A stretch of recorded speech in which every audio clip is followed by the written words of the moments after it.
I would like to say a very, very warm welcome to you all. My name is Anna-Katrine de Hermer-Gudme. I'm professor of Hebrew Bible here in Oslo, and it is my distinct pleasure and privilege to bid you all welcome to this first installment of our lecture series this fall called Ancient Adornment. I couldn't think of a more appropriate person to start us off than Dr. Uroš Matić, who's this afternoon's speaker. He is a young and promising Egyptologist whose work I've been keeping an eye on for quite some time, I must admit. And I'm so pleased that he accepted my invitation to present for us this afternoon. Dr. Matić, Uroš, is a lecturer at the University of Innsbruck in Austria, and he also teaches at the University of Graz. Uroš has a PhD in Egyptology from the University of Münster, and the degree was awarded in 2017. The title of his dissertation was Body and Frames of War in New Kingdom Egypt, Violent Treatment of Enemies and Prisoners. It was published by Harasovic in 2019 and has received no less than 2 awards already. I know that a lot of Uroš's work will be of particular interest for those of you who are followers and friends or just interested in the topics of this lecture series. And I would like to mention in particular some of the books that he's co-edited in recent years. One is Archaeologies of Gender and Violence, which was published in 2017 by Oxbow. Also, a personal favorite of mine, Beautiful Bodies, Gender and Corporeal Aesthetics in the Past, also by Oxbow in 2022. And then Uroš is working on an edited volume, which is forthcoming, hopefully next year in 2025. And it's going, the title is going to be Bodies That Mattered, Ancient Egyptian Corporalities. So I'm looking very much forward to that one as well. So the title of Uroš's lecture today is Dress, Adornment, and Coloniality of Gender and Desire in New Kingdom Egypt and Nubia. And with this, I am going to unpin myself and put a zoom pin in Uroš like that. And then Uroš, the Zoom room is yours. Thank you so much for being here. And we're really looking forward to your lecture. Thank you very much. Let me just share my screen and check with you if you can see the first slide and if you can hear me well. I can both see and hear, and I hope Great. This is also the case for everyone else. I think so, yeah. Thank you very much.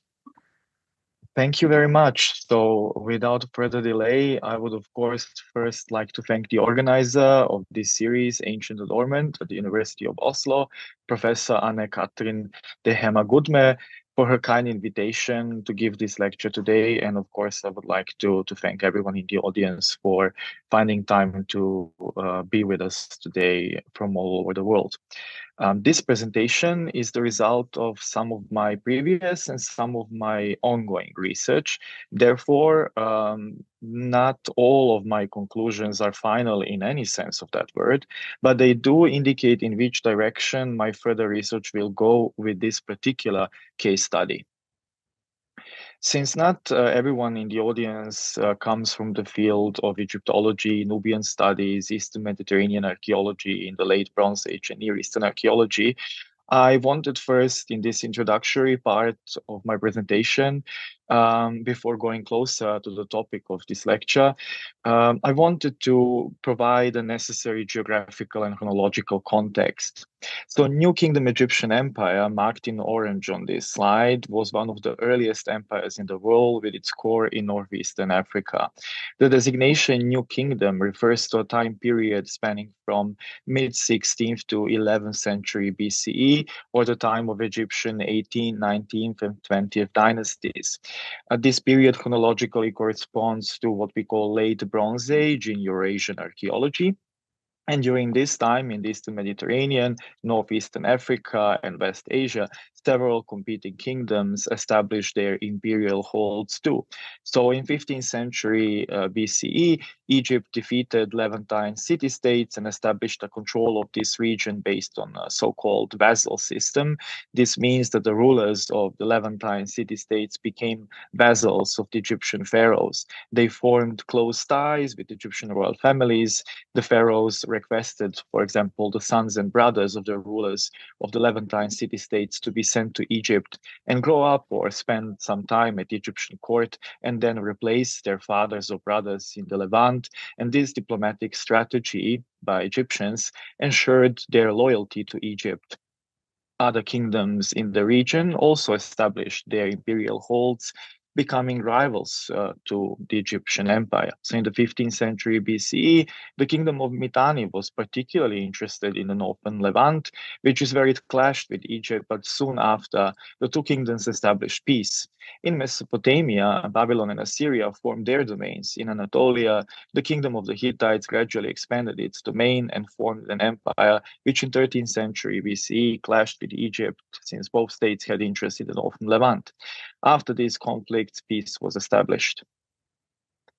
Now, of particular interest for my presentation today is that next to the Eastern Mediterranean and Near Eastern empires, one of the most important players, often downgraded in scholarship, during the Middle and Late Bronze Age and located south of Egypt, was a kingdom known in ancient Egyptian sources of that time as the Kingdom of Kush, with its capital in Kerma in modern North Sudan.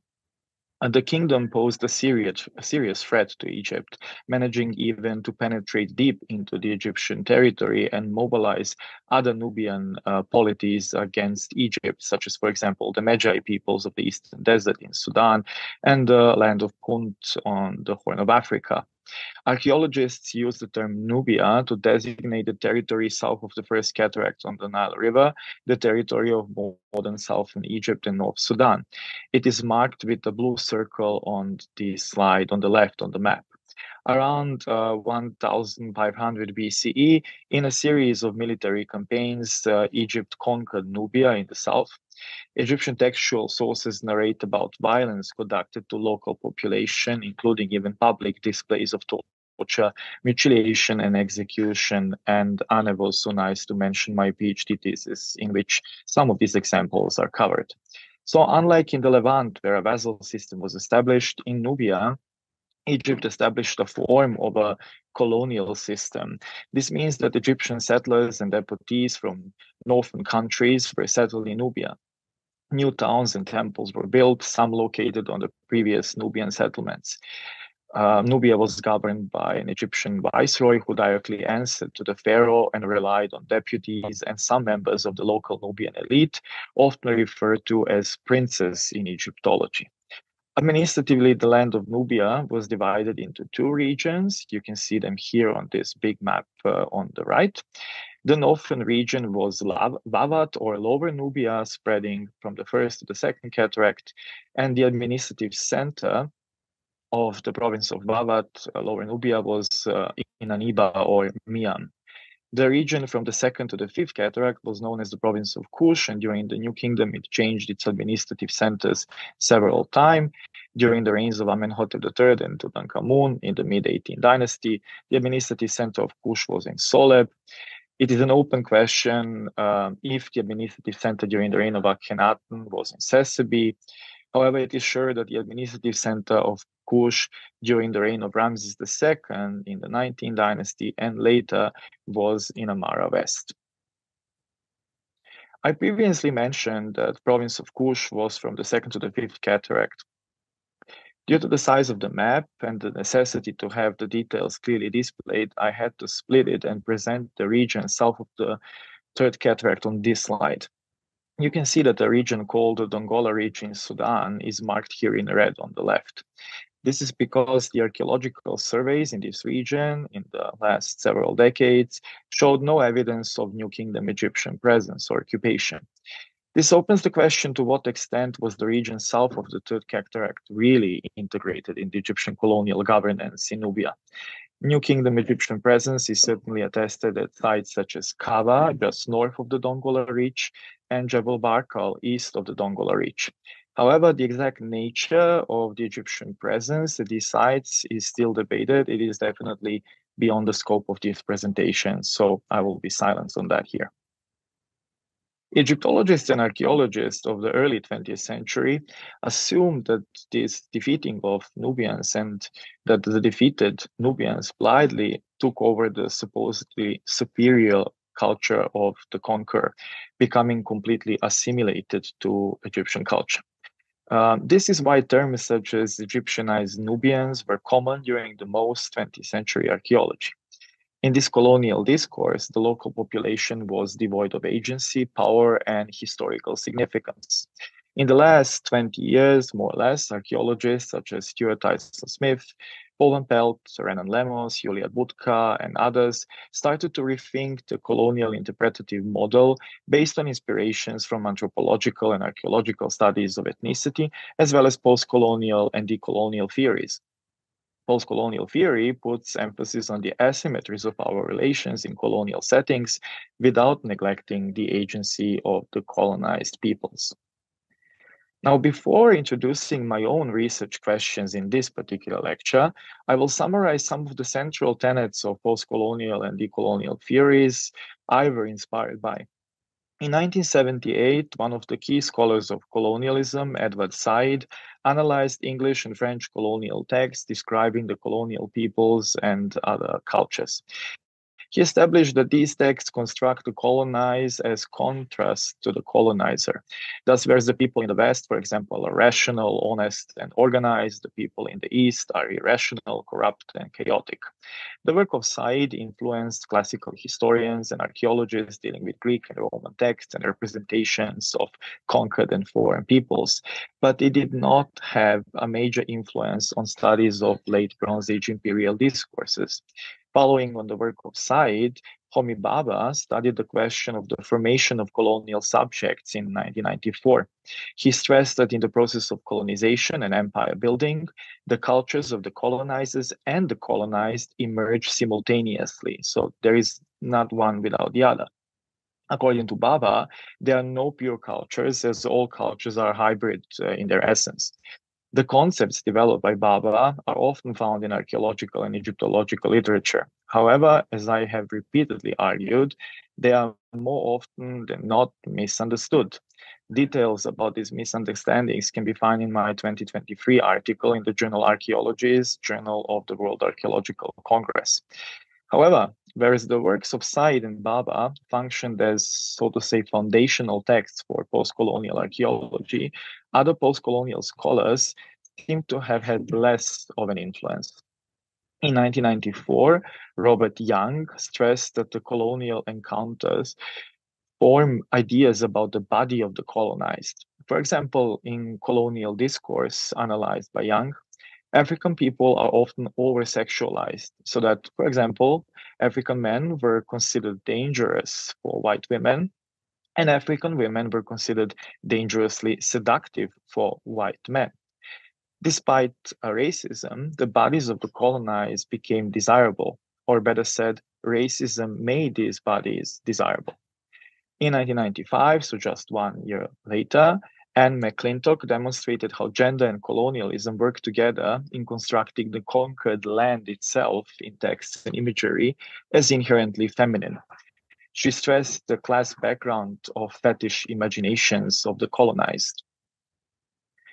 Now, the work of Argentinian decolonial feminist scholar Maria Lugones is of particular importance here. She introduced the term coloniality of gender to describe those situations in which the gender system of the colonizer is violently introduced into the colonized community. I would like to shortly clarify my use of gender as a concept.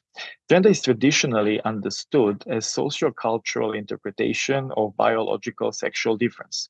However, such an understanding of sex and gender relies on a problematic nature-culture dichotomy. It is not possible to view biological sex independently from its cultural understanding. We are always carrying what some anthropologists call the so-called Kulturbrille. As Judith Butler argued, materiality of the body is bound up with signification from the start, so that biological sex and sociocultural gender become entangled concepts. Bearing this in mind, I understand gender system as a social, cultural, and institutional structures that define and organize gender roles, identities, and expectations within a society. Gender system influences how individuals are categorized and treated based on their gender, often shaping power relations and behaviors according to norms associated with masculinity and femininity. And we are all aware of this in our own society. Now, coming back to the work of Maria Lugones, it becomes clear that gender system can change over time and that such changes are often encountered in colonial settings. This phenomenon has been explored both by archaeologists and historians, but not by Egyptologists. So, for example, in the volume edited by Barbara Voss and Eleanor Colin Casella from 2011, and also in the monographs of Julie Pickman from 2019, as well as the one of Leila Popoli-Yazdi and Marianne de Samhoy from 2021. I would like to provide an example related to the topic of this lecture, relying on my own previous research. Now, from 2018 to 2019, I was a postdoctoral fellow of the German Academic Exchange Service and their prime postdoctoral mobility program. In my project, Beautiful Kush, Cosmetic Substances and Utensils in New Kingdom, Egypt and Nubia, I researched the novel treatments of the body introduced to Nubia with New Kingdom Egyptian colonization. Of course, before New Kingdom Egyptian colonization, Nubians also used cosmetic utensils such as mirrors and razors, or cosmetic substances such as black eye paint. It would be ridiculous to say that they did not and that the Egyptians introduced cosmetics to Nubia. However, there is a difference here. Many of these objects and substances were mostly associated to women in pre-New Kingdom Nubia. During the New Kingdom, many new cosmetic utensils are used often in ways similar to those attested in contemporary Egypt, but there is also one more difference. So my results from this project indicate that during the New Kingdom Egyptian rule in Nubia, there is no significant gender difference in the use of cosmetic utensils and substances as in previous periods. Both men and women utilize the entire assemblage of cosmetic utensils. Clearly, treatments of the body change with New Kingdom colonization. One of the greatest challenges of this project was that in the lack of stable isotope analysis from many of the cemeteries in which these objects were found, it was not possible to argue who was local and who came from Egypt. Furthermore, since New Kingdom Egyptian rule in Nubia lasted for almost 500 years, being local does not necessarily mean having a Nubian ancestry. This could be answered possibly by ancient DNA analysis. However, these are currently lacking. So my previous research and theoretical discussions on coloniality of gender inspired me to tackle the following research questions here. The first question I want to explore is if ancient Egyptian and Nubian gender systems were really different. I'm well aware that this question cannot be answered in about 30-minute lecture, and that it requires a comprehensive examination of all available sources. Nevertheless, I'm interested if this question can be tackled based on differences in dress and adornment in ancient Egypt and Nubia. I intend to explore this in this lecture based on visual representations and archaeology. Last but not the least, bearing in mind that the main theme of my lecture is coloniality of gender and desire in New Kingdom Nubia, I will tackle the question whether or not Egyptians sexualized Nubians during the New Kingdom and to what extent. As we have seen, several post-colonial scholars such as Robert Young and Anne McClintock insist that this often occurs in colonial settings of unequal power relations. The differences in traditional dress of Nubians and the dress of Egyptian elite are maybe the best illustrated with a wall painting from the tomb of Hui, who was the viceroy of Nubia under Tutankhamun. The scene belongs to the corpus of so-called tribute scenes of the 18th dynasty. These were extensively studied and published by Silke Hallmann in 2006. Tribute scenes, such as the one from the tomb of Hui, depict the presentation of foreign people's gifts, tribute, and taxes to the Egyptian pharaoh. Foreign emissaries from the land in the north, such as the Aegean, Syria, Palestine, as well as from the lands in the south, such as Nubia and Punt on the Horn of Africa, are depicted in several registers, like in the tribute scene from the tomb of Rechmire, which is the lower one on this slide. The foreign emissaries move towards the figure of the Egyptian official and the pharaoh who supervise the presentation of gifts, tributes, and tax. In this tribute scene from the tomb of Hui, we see the presentation of taxes from Lower and Upper Nubia. In the uppermost register are the representations of Lower Nubia, and underneath the representatives of Upper Nubia. To their right is the tomb owner, Viceroy Hui himself, and to his right is the king seated on a throne under a kiosk. We know from textual sources that such presentations of gifts, taxes, and tribute during the New Kingdom really happened during the celebrations of the New Year. We know that the actual event and its representations in tribute scenes, such as this one, did not reflect the reality of late Bronze Age diplomacy. Instead, the Egyptian officials in charge for the organization of the event carefully staged it in such a way to present the pharaoh as the center of the known world. Thus, what some foreign kings, such as, for example, the king of Babylon, sent as gifts, was staged as tax in Egypt, as if Babylon was under Egyptian control. We know from the famous Amarna letters that foreign rulers, such as the king of Babylon, were aware of such Egyptian manipulations of reality. Therefore, there is no reason to consider artistic representations of such events as any less manipulated by the Egyptian artists in the service of high officials who ordered such scenes to be painted in their tombs. Now, coming back to the tribute scene from the tomb of Hui and the difference in dress between Egyptians and Nubians, I would like to demonstrate the extent to which Egyptian officials and painters manipulated the reality. If we zoom into this scene, we will see a clear difference in dress between three groups. Egyptians, marked in blue on this slide, are depicted wearing long white tunics, wide gold necklaces, golden bracelets, and long wigs.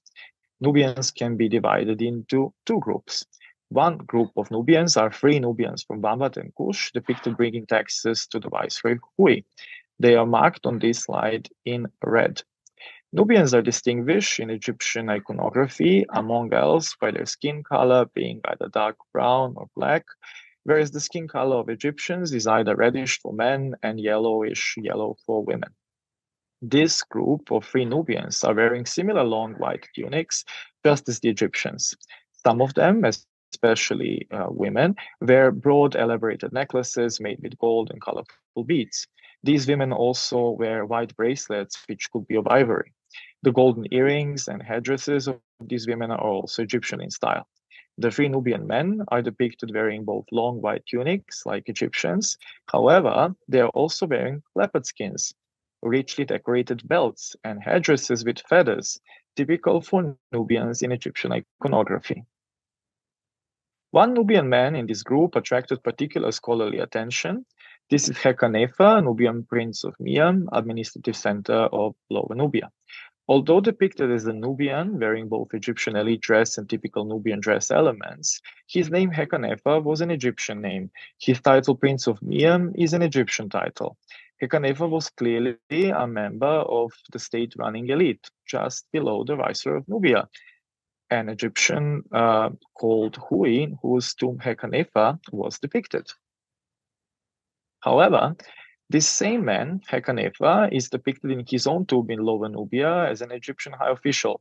His tomb was also of Egyptian style, including Egyptian mortuary architecture, such as the false door, and funerary texts written in Egyptian hieroglyphic.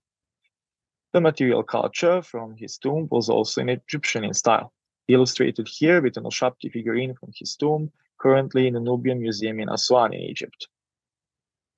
To illustrate this better, I included here a map where you can see the location of the tomb of Viceroy Hui in Thebes in Upper Egypt and the tomb of Hekanefa in Lower Egypt. In the tomb of Viceroy Hui, Hekanefa is depicted as a Nubian, and in his own tomb in Lower Nubia, Hekanefa depicted himself, or he was depicted by the community, as an official working for Egyptian government. Who was Hekanefa then? How did he dress? Did he dress differently in different occasions? Egyptologists offered different answers to these questions, ranging from Hekanepa's double identity to him being forced to wear traditional Nubian dress, where appearing at the court or during the appearing at the court during the New Year celebrations. It's hard to give a definite answer to this question. But what about Nubian women accompanying Hekanepa? They attracted surprisingly little attention from scholars. Here I recommend the papers of Stefan Burmeister and Doris Pemla. As you can see on this slide, 3 Nubian women accompanying Hekanepa are depicted dressed as elite Egyptian women, accompanied by Nubian servants. One of them is even in a chariot ridden by oxen, something unusual in Egypt, but possibly not so unusual in Nubia. Scholars have different ideas on how to interpret this motive. Some interpret it either as Egyptians documenting a Nubian peculiarity, or both documenting this peculiarity and making it ridiculous at the same time, or humoristic. I previously mentioned that based on the dress, we can distinguish 3 groups in the tomb of Hui. So far, I mentioned Egyptians and 3 Nubians who came with Hekanepa. The third group are Nubian dependents, brought depicted as captives and as part of the tax brought by Hekanepa to the viceroy Hui and the pharaoh. Nubian men in this imprisoned group are depicted wearing different clothes than 3 Nubian men. They wear kilts made out of animal hides. They have feathers in their hair. They wear large white earrings, possibly made of ivory. Their hands are bound and they are barefooted. The Nubian women belong to this group of imprisoned people, wear long skirts and have their upper bodies exposed, showing breasts. They also have large white earrings like the imprisoned men, and these women are also barefooted. On their backs, they have baskets with children inside. They carry these baskets using thumb lines. Thumb lines are bands supporting the weight on their back via the use of foreheads. So recently, an interdisciplinary team consisting of Jared Carballo Perez, myself, Sarah Schrader, Rachel Hall, and Stuart Tyson Smith analyzed together Egyptian depictions of Nubian women dressed like this and using thumb lines, and compared this to occupational markers on the skeletal remains from a Kerma cemetery in Abu Fatima. And we actually now have a first confirmation, bioarchaeological confirmation for the use of thumb lines by women of Kerma society buried at Abu Fatima. And this study is in press and should come out in the next couple of months. So for those who are more interested in these aspects, they can consult that study. Now, representations such as this of imprisoned Nubian women in traditional Nubian dress are also found in other 18th dynasty tribute scenes. Their long skirts are sometimes made of textile and sometimes made of animal skins. In ancient Nubia, before it was conquered by Egyptians, such dressing customs are also attested in local burials. A woman buried in subsidiary grave K1053 of tumulus K10 in Kerma, capital of the kingdom of Kush, had a silver beaded leather skirt. Her upper body was probably exposed, but she had gold armlets on lower and upper arms and bead necklace and a silver headdress. In the words of Elizabeth Minor, who extensively dealt with this woman, subsidiary graves present a cross-section of the elite community in Kerma that wish to be associated with the king in death. Now, coming back to the tribute scene from the tomb of Hui, we can extrapolate that the traditional dress of Nubian women is in this scene worn only by the imprisoned women brought as part of the Nubian tax. At the same time, Nubian women in the entourage of a man who was of Nubian descent, but held a position in Egyptian colonial government, these women are dressed like elite Egyptian women. How can we interpret this difference? Coming back to the concept of coloniality of gender, we can ask whether the appropriation of certain roles in the colonial government went hand in hand, not only with having Egyptian titles and names, but also dressing like Egyptian elite. We have clearly seen this in the case of Hekanefa. However, we can see it too in the case of Nubian women. Those women who were not part of the families of governing colonial elite are wearing traditional dress with Cretan origin. In contrast, those who were members of such families are dressed like elite Egyptian women. Dress and adornment can be used to send powerful messages about one's social status. Being a man working as a colonial government official came with certain societal expectations, which did not concern only status, but also gender. Men with such roles are different than other men. Similarly, women married to such men had to fulfill certain social expectations, which are not only status, but also gender related. Therefore, the change in status expression was simultaneously a change in gender expression. In the case of Hekanefa and his entourage and family, this change was more or less voluntarily made. But what happens when the change in status is not voluntarily made? I have previously mentioned that the conquest of Nubia by Egypt in the New Kingdom relied on a number of military campaigns which were violent and included imprisonment and deportation of local population. Women and children taken from Nubia as prisoners of war are depicted in the last register down of the tribute scene from the tomb of Rechmire, a vizier from the reign of Thutmose III and Amenhotep II. A closer look indicates that the women are organized in several groups. The ones on the far right are adult women accompanied by children, wearing long skirts and carrying baskets supported with the use of timelines, as I just showed. Then follow women accompanied by children, dressed the same way as the previous group, but having no baskets with children. After this second group, comes the one with women who are dressed in the same way but have longer hair and hold small baskets. They are not accompanied by children. After this group comes a group of women, or actually a single figure of a girl, who seems to be lightly dressed and holding a small basket. And after her, 4 girls are also lightly dressed and without small baskets. We are clearly dealing with Egyptian ordering of Nubian women into groups, not only based on their age, but also based on their status, either being mothers or carers for children. In the first group are clearly adult women who have several children. The second are adult women with a smaller number of children. The third group are women without children. And the fourth group are young girls. These categories are curiously resembling those attested in Egyptian textual sources. This is illustrated with my next example, coming from my current project dealing with ancient Egyptian lists of spoils of war. So the ancient Egyptian lists of spoils of war ordered imprisoned people using Egyptian categories. One such list of spoils of war from the Second Libyan War of Ramses III, inscribed on the walls of the Medinet Habu temple, includes 558 women. The list uses the word hemut, which is a general term for women in ancient Egypt. However, this number of women is then broken down into 342 Zut women, 65 Neferut women, and 151 Sheriut girls. We know that the term Sheriut signifies young girls in ancient Egypt. The term Neferut is more disputed, but there is enough evidence to interpret it as referring to sexually immature girls who did not give birth yet, so-called social virgins. This would leave us with Zut, which we could interpret as married women who gave birth. Interestingly, when we apply this classification of imprisoned Libyan women to the groups of imprisoned Nubian women from the tomb of Rechmire, we get a curious match.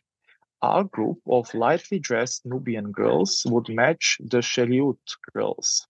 Our group of Nubian women without children would match the Neferut, or sexually mature girls who did not give birth yet. Our group of Nubian women with children would match the Zut women.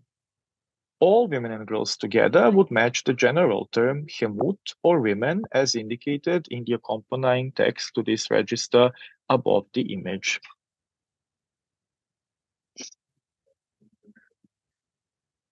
Now, if one wonders, why are these imprisoned Nubian women ordered in the same way as the imprisoned Libyan women much later lists of spoils of war? The answer is that these Nubian women are also registered in a list. At the end of the register in which they are depicted, there are Egyptian scribes recording them. To the right, as you can also see on this slide, there are Egyptian soldiers who lead them along towards the scribe who are supposed to register them. What is the social consequence of this kind of classification? The way these foreign women were grouped and registered by Egyptians corresponds to Egyptian gender system and not necessarily to the gender system of the societies from which these foreign women came from. To put it simply, Nubian women did not necessarily have to find this Egyptian classification to be normal, logical, natural, or appropriate. We can only wonder whether or not these classifications imposed on imprisoned Nubian women had any real-life consequences on their new life in Egypt. Possible answer is found in the same tomb of Rekhmire in another scene. Here, imprisoned foreign women and children are being introduced as dependents into temple workshops and given clothes and ointment by Egyptian officials. It is possible that we are dealing with an imposition of appropriate clothing, perhaps. What could be the reason for this? We should be reminded that the imprisoned Nubian women are wearing traditional dress consisting of a long skirt, but the upper body parts are left exposed. Could this be the reason these women receive clothes? After all, nudity of women in ancient Egypt, especially in public, was a taboo. It was highly sexualized, and women were normally not nude in the public, especially not the elite Egyptian women. Possible sexualization of Nubian girls is attested in Egyptian depictions of Nubian servant girls and dancers. The example on the left is an ostrakon on which a Nubian girl brings a mirror and a coal tube to her mistress, depicted with a newborn baby. Both the mirror and the black eye makeup are related to sexual regeneration, often attested in such scenes after the birth of a child. The example on the right is a dancing Nubian girl, and dancing girls are often associated to leisure of elite, consumption of alcohol, and celebration of goddesses, which also included sexual intercourse. All of this indicates a strong sexual component. Last but not the least, in one of the love poems, a man desires to be close to his beloved. He expresses this desire by stating that he would like to be the Nubian servant girl of his beloved, since she attends her in privacy. But what about sexualization of Nubian men in New Kingdom Egypt? We have some hints of this in the papyrus Anastasi 4 and Anastasi 3a. These are Ramesside miscellanies of King Seti II. And these texts insist on acquiring beautiful Nubian men from Kush, suitable to be fan bearers, and they're supposed to wear white leather sandals, separate clothes, and keramet armlets. Insisting on their beauty could be related to their sexualization. In fact, Nubian fan bearers are known in Egyptian iconography. On this slide, you can see the patent box on the tomb of Tutankhamun, of which the king is depicted in a chariot storming into his enemies. Behind the chariot are 3 Nubian fan bearers. However, although wearing white kilts, they are not wearing sandals and bracelets mentioned in the papyrus. The desire to have Nubian palace personnel is also found outside Egypt. Letter EA49 sent by Nikmadu, king of Ugarit, to a king of Egypt informs us on his wish to have 2 young men, palace personnel of the land of Kush. The word used for these young men was fuhari in Akkadian, which indicates that these are probably unmarried boys. Interestingly, the terminology does not differ much from other Amana letters in which women are mentioned as desirable palace personnel. These women are also sexually mature, but unmarried women. Whether or not we are dealing with the sexualization of young Nubian men is impossible to answer here. I have come to the end of my lecture, and I would like to propose some preliminary conclusions that might be revised in the course of my current research. The concept of coloniality of gender by Maria Lugones proves to be useful to explain the imposition of Egyptian expectations of status and gender intersectionally. Nubian women who were married to men of Nubian origin, but who had a role in colonial administration of Nubia, but adapted Egyptian names and titles, they had to dress like elite Egyptian women. The adoption of new status went hand in hand with new dressing customs and the abandonment of traditional dressing customs, which were in New Kingdom associated to imprisoned Nubians. Since nudity was sexualized by ancient Egyptians, we can only guess that wearing traditional Nubian dress with upper body exposed became unsuitable in newly built Egyptian temple towns in Nubia. In order to avoid misinterpretations, Nubian women living in these towns probably had to change their dressing traditions. The concept of coloniality of gender is also useful to interpret the imposition of Egyptian classifications of imprisoned Nubian women. These Egyptian categories were not necessarily the same as in Nubia from where these women came. The fact that upon being brought to Egypt and introduced to temple workshops, traditionally dressed Nubian women received clothes could indicate that they had to dress in a certain way and that their traditional dressing customs were not suitable for that particular context. The reason behind this could be well attested sexualization of exposed breasts by ancient Egyptians. Last but not the least, there are some glimpses of similar sexualization of Nubian men. This could have been directly related to their feminization in New Kingdom Egyptian ideology, another related topic for which I would like to point to my latest monograph, Violence and Gender in Ancient Egypt. Thank you very much for your attention. Thank you so much. I hope you'll all join me in thanking Uroš for this incredibly well presented and fascinating lecture. I'm going to clap the old-fashioned way. Thank you.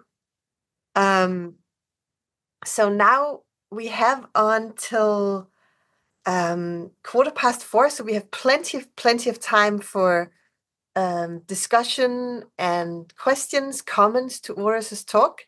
And we have a wonderfully full Zoom room today. So I would like you to write to me in the chat if you would like to make a comment, because I won't be able to see all of your hands. And then I'll let you ask your question. I hope that's okay. So while you gather your thoughts, I do have a question myself, actually, Uroš, if that's okay if I start with myself.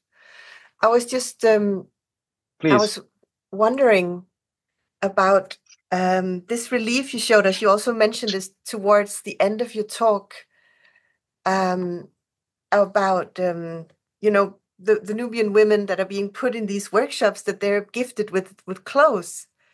And I was just wondering, I know there are other workshop reliefs in Egypt from different time periods, but this particular scene of gifting the workers with clothes, is that unique? Well, this is indeed unique from the tomb of Rechmire. We know from texts that, especially during the New Kingdom, due to imperialism, both Syro-Palestinian and Nubian women and children taken as prisoners of war were distributed to temple workshops in Egypt, and that they themselves then were assigned to various jobs such as textile industry, but also food production and so on. So this practice is well attested. However, as far as I'm aware, this particular scene of them being introduced into the temple workshops, as is also stated in the accompanying text to that scene from the tomb, and then receiving textile and ointment, is unique indeed. Yes. That's so interesting. Thank you. Please, if anyone, now I have to check my chat, of course. Please go ahead if you would like to make a comment or ask a question.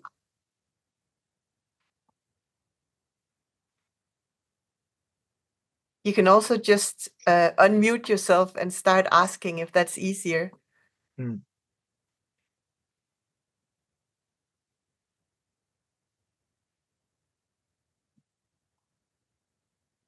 see. People are too shy. Yes. I have a bit of a meta question as well.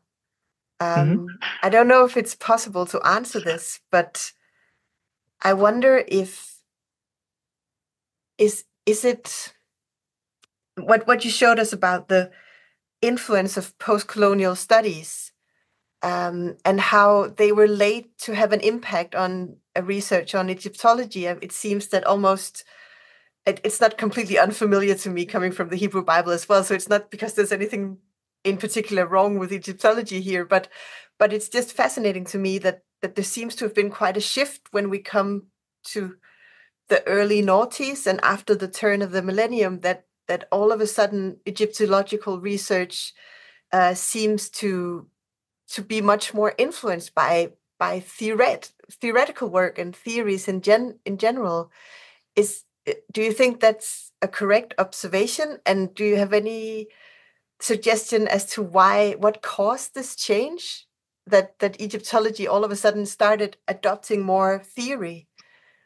This is an excellent question, and it's actually easy to answer it, because if you follow the Egyptological publications in which this terminology first appeared, for example, in the work of Stuart Tyson Smith, but also in the work of Van Pelt, and then later on. But let's focus on these two particular authors, who were one of the first authors to introduce this terminology. You can see in the references they quote and the models they are using that they are relying on some seminal works in archaeological theory. For example, Archaeology of Ethnicity by Sean Jones from the 90s, but they're also relying on the work of Pierre Bourdieu, so the concept of habitus and so on. And all of both of these concepts and publications, so both Sean Jones and Bourdieu habitus, are closely tied to post-processual archaeology in Britain.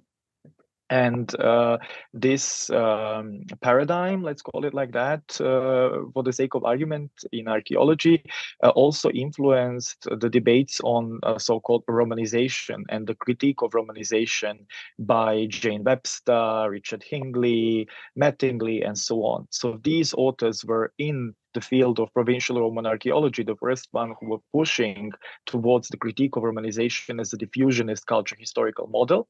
And then as an answer, they suggested a post-colonial approach based on post-colonial theory. Since these works influenced students of Egyptology and archaeology in Britain, there's no surprise that they are being quoted. So post-colonial theory is being filtered to Egyptology through the works in provincial Roman archaeology. And this is an issue. This is a big problem. Why?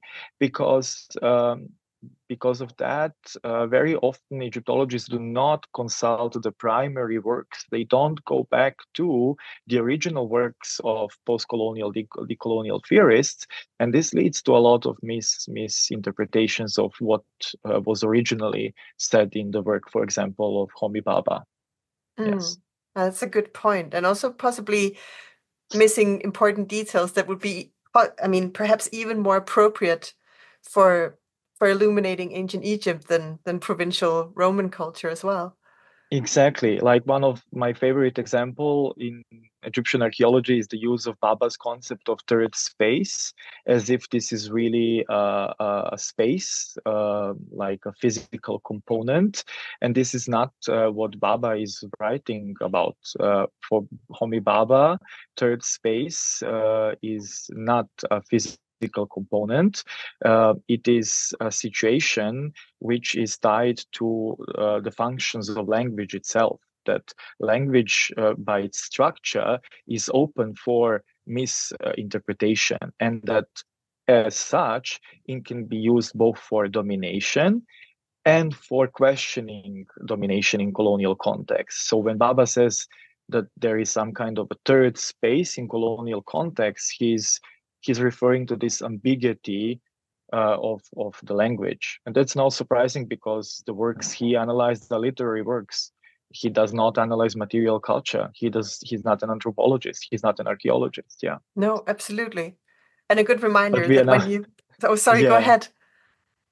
No, I just wanted to say that I don't want to drift away from the topic, but no, yeah. you're quite right. But it's a good reminder that when you apply theory, you have to consider the methodology of the theories that you're applying as well, right? It does make a difference. Brilliant. Exactly. Well, Patricia, would you like to ask your question yourself, please? Patricia Kennedy? If you're able to, I mean, I know not everyone in the audience may be able to put on their camera and sound. I do realize that, but if you can, Patricia, please go ahead. It may be that Patricia can't do that right now. No, she writes to me that She it's not says possible. it's not possible. Thank you. Yeah. It's just, I have so many messages in the chat saying how wonderful the talk was that I had to scroll through them to, but I can read her question aloud to you then, if that's okay. That's fine. She asks, I wonder what style or level of burial would be given to the Nubian prisoners. And I assume that's the prisoners that would be buried in Egypt or Egyptian controlled areas. This is an excellent question, but a very complex and complicated question. So I'll try to keep it simple. We do not have securely identified physical remains of any prisoners of war in ancient Egypt from any period. And this could maybe be resolved through application of archaeological science, such as, for example, isotope analysis in ancient DNA. However, we do not have that data. And it is also, from the point of view of archaeology itself, as a discipline, incredibly hard to identify someone in a burial as a prisoner of war, because this is an open question for interpretation. So I am not even sure how we would tackle that. Nevertheless, there is a very interesting context from Tel el Amarna, which was New Kingdom Egyptian capital of the 18th dynasty during the Amarna period and the reign of King Echnaton. There is a very interesting cemetery there, the North Cemetery, excavated by a late Barry Kemp and his team, and analysis of the people, mostly men, mostly young men and boys buried in that cemetery, indicate that they died very young due to extensive physical work they were subjected to, probably in connection to the construction of Amarna as a town. Now, when that report was published, Barry Kemp very carefully referred to my own publication about these women and children in temple workshops, suggesting that it is possible, but nevertheless impossible to prove, that these are the same people. And as far as I know, this question remained buried in a footnote of that report, and it was not followed further. So again, to summarize, answer for Patricia, it is incredibly hard to tackle this methodologically. We could try, but even then, like with all archaeological science employed, we would never be sure if these people are really prisoners of war. And just to follow up on that, there's no sort of written or textual material that could enlighten us on this point. No, we of course have abundant textual material and visual representations of ancient Egyptian prisoners of war. This is well known and well studied. However, these do not allow us to identify these people in the archaeological record. So it is simply impossible when you find a burial. And let's, for the sake of argument, say that this is a simple burial in a pit with, let's say, no grave goods. Even then, how would we know that this is a prisoner of war? Then we would maybe apply archaeological science, like, let's say, stable isotopes, and hypothetically come to the result that the person is not coming from Egypt. But that still does not mean that this person is a prisoner of war. It only means that the person came from outside of Egypt. So that's why I'm saying that Patricia asked an amazing question, but I think a question impossible to answer with current archaeological methodologies. Yes. Fair enough. Thank you. Colleen Kramer has also asked a question. And Colleen, are you able to ask the question yourself? Yes, thank you. Thank you for the talk. It was very, very interesting.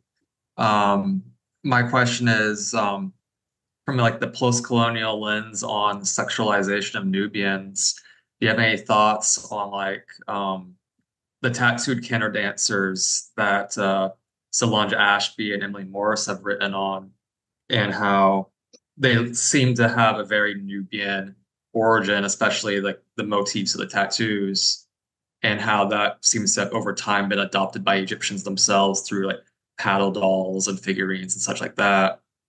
Do you have thoughts on like the adoption of those sexualized motifs, especially in their cultic context, from a post-colonial lens? Colin, thank you for this amazing question and kind of reminding me of the Canada dancers and the whole issue of cultic performances. Because when I was working on this topic, to be honest, I didn't really think about them in connection to what I presented today. But thanks to your comment, now I'm brainstorming at this very moment and thinking also in this direction. Yes, so definitely I would agree with you, since all cultic dancers in ancient Egypt were eroticized due to the very nature of their cultic performances and its role in temples. Then we could also extrapolate and say that Nubian dances well attested in Egypt, and as you said, studied by Solange and Ellen, that they were also sexualized. But in that sense, they would not be any different than any other cultic dancer. How to view this through a post-colonial lens? Well, this is again an excellent question because it makes us think about whether or not Nubian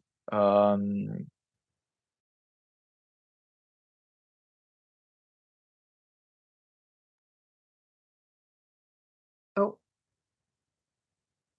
I'm afraid we have a bit of a blip on the connection right now. A more detailed answer, but it's simply a very good comment. Thank you. Thank you. Sorry, Uroš, there was a little bit of a catch on your connection, so that just the last bit of what you said, the last few words, I think we didn't get. Is it possible to repeat? I think Sorry. that it could be that you lost me when I said that Colin also asked how can we view this through post-colonial lens, and maybe that part was missing. So I'll repeat only that part. Thank you.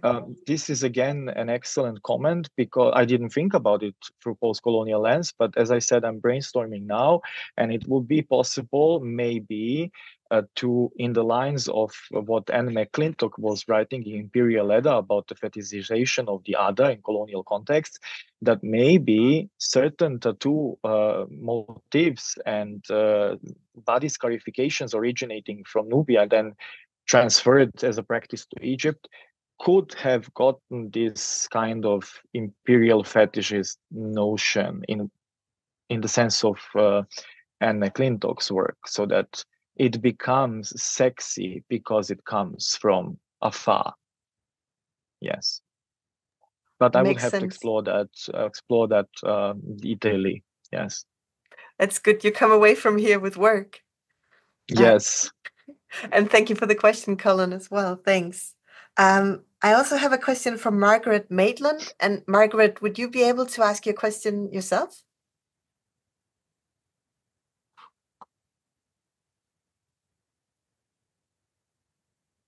Let's see. There you are. Right. Hello. Yes, thank you so much. Hello, Margaret. Hi.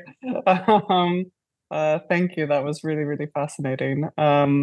I just was wondering if there was more that you could say, I think, especially because it was coming right at the end of your presentation about the male fan bearers.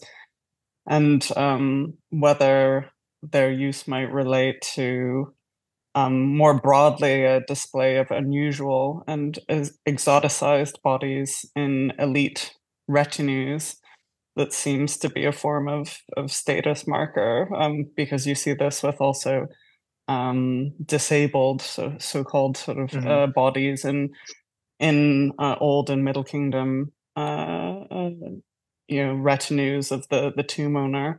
And I just wondered if you had any thoughts on that, or other theoretical approaches that perhaps might address this.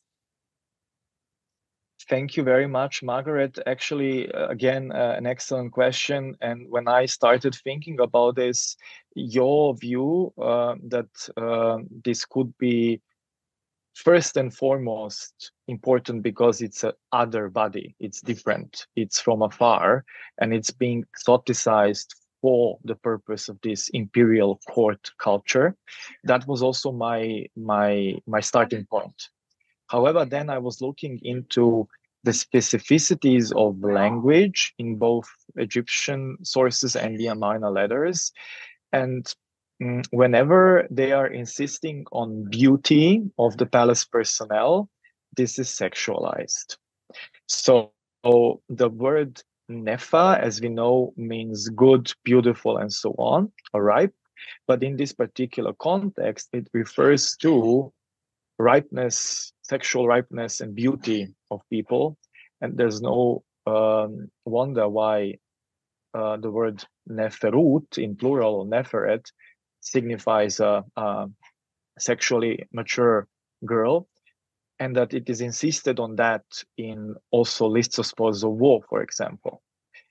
The same kind of terminology is found for young sexually ripe men, the neferu, and this is then attested in the papyri I quoted.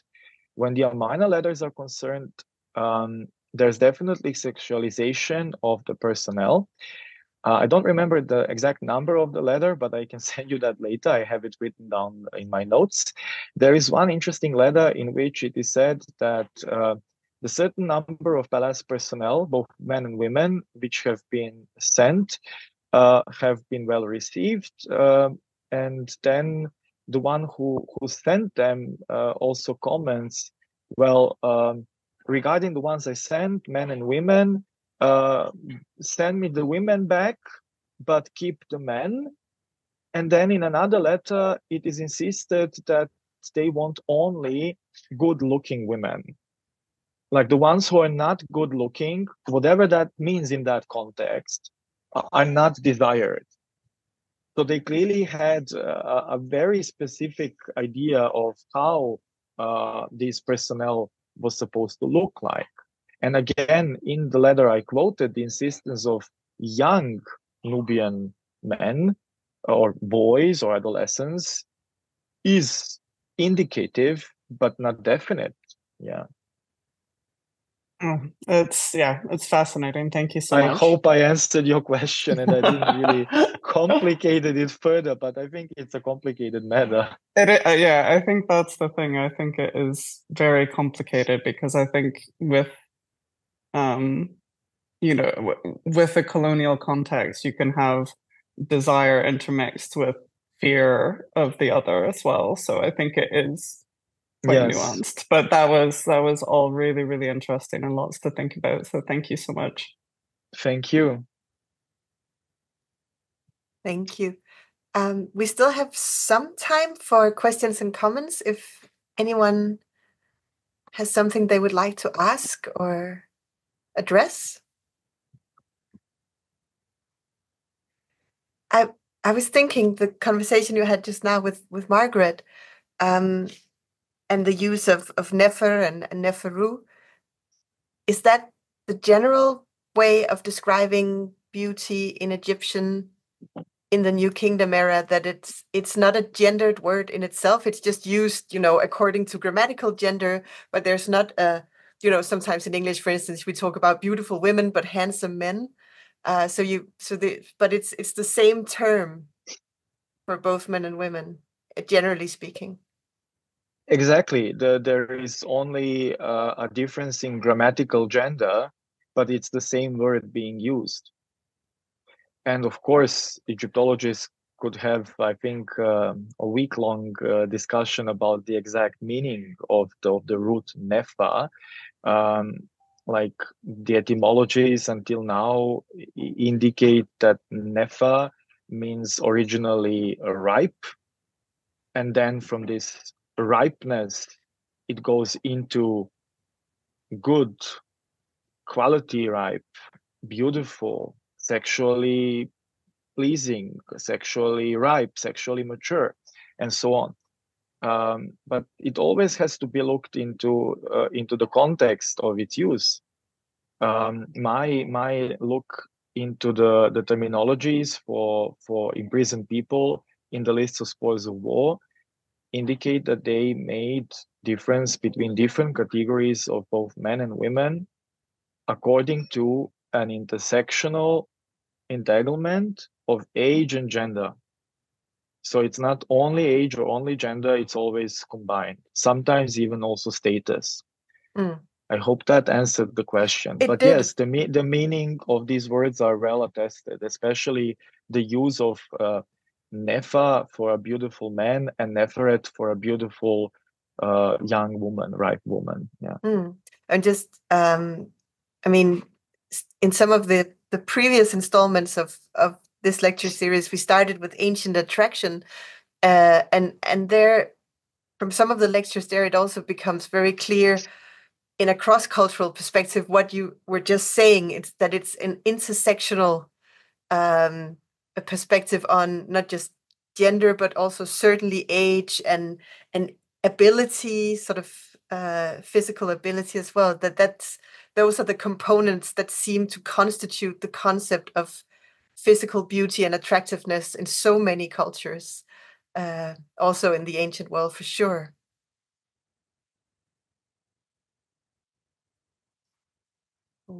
So I do have one question in the chat it seems directly in continuation of this talk on the meaning of nefer, and it's from Lars Erik Wolden. Lars Erik, would you like to ask your question yourself? Yeah, I can do that. Can you hear me? Yes. Yes. This is a very basic question because this is far outside my field. But I was just wondering if there's a connection between this word nefer and the name Nefertiti. Yes, of course. This is the same root, nefa, meaning good, beautiful. Yes. Yes, And then I assumed so. Yes, but I figured I'd ask. Thank you. And I'm sorry, my internet connection was a bit off when you were speaking, Anna. So I'm not sure if you maybe addressed a question to me as you were speaking, or you just elaborated on the problematic we just discussed. No, the latter. I was just saying that some of the previous lectures we've had in this series have shown exactly what you were just saying, that these conceptualization of beauty and attractiveness are always a combination of yes, gender, fitness, health, age. So it's, yeah. Yeah, so coming back to what Lars was also asking, yeah, definitely. But this is not the only example. You have it in so many names like Nefersobek and Nefertari and so on. So yes. Yeah, no, and it's I guess it's a good name to have, right? It's a good name to give a child. Very good. I think we have time for one final comment or question. If anyone has a burning question, I actually have a question. please go ahead. What do you think about borders between fetishization and othering? Like someone who is alien to your own culture, and how is that genderized? How is that exoticized, eroticized? And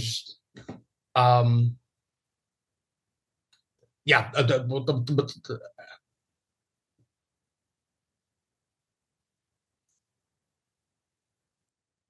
Do we still hear each other? Can you hear me? Yes. because I'm not sure if Brian managed to finish his question, because here I heard as if it was cut. Brian, did you finish your question? I did, yes. Oh, great. It's a great question, Brian. You well, let's say it like this. The feminization we find in New Kingdom Egyptian texts, but also some from the earlier Middle Kingdom, are tied to military ideology and deliberate degradation of the enemies and the defeated through their description as women. Why? Because in general, ancient Egypt was a patriarchal culture. So in general, women fared less good than men. I say in general, but when crossed with class and status, this can of course be different. So in these ideological texts, they are referring to enemies as women-like, as widows, as backturners, and so on and so forth. So in that sense, passivization and feminization goes together with each other, and it's there to degrade the enemy and to kind of enhance the hyper masculinity of the king himself and his soldiers. So this is what we have in texts and iconography.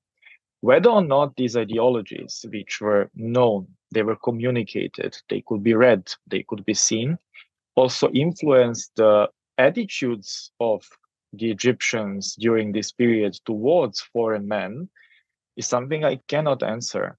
But it's an interesting consideration to also think about it in this direction. Since they lost, that they are lesser men.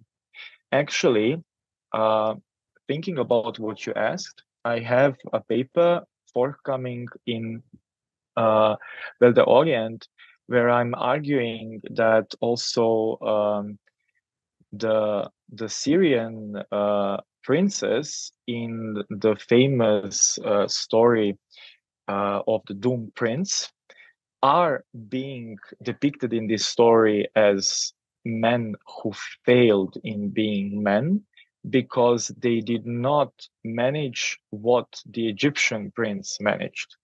Namely, they did not manage to jump towards the window and get the princess, whereas the Egyptian hero of the story managed to do that, and he even marries her in the end.